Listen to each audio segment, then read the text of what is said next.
It was a dark autumn night in the depths of Louisiana Bayou country. My friend Emily and I had decided to spend the weekend at her family's old cabin on the cypress-lined lake.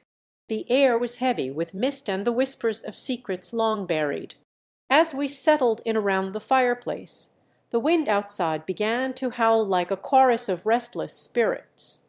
Emily told me about the local legend, a vengeful spirit known only as La Llorona weeping woman said to appear when the moon was new and the bayou's waters ran red with the blood of the dead.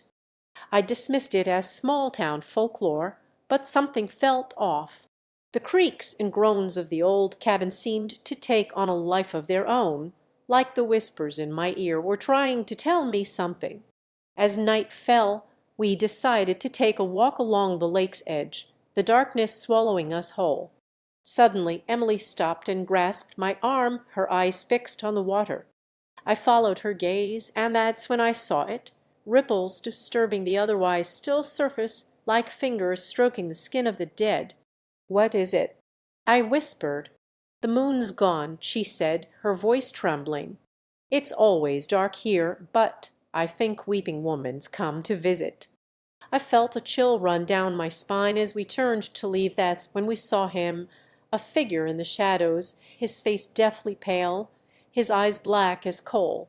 "Who are you?" I asked, my voice barely audible over the howling wind.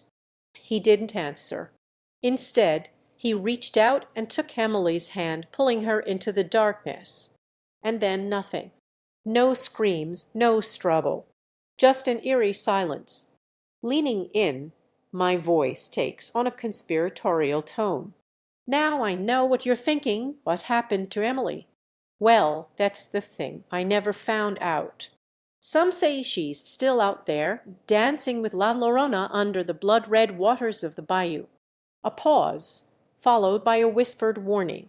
So, if you ever find yourself in those parts and the wind starts howling like restless spirits, just remember the darkness is always watching, waiting for its next victim. Leaning back, I glance around the campfire. Now, don't forget to like, comment, and subscribe if you dare.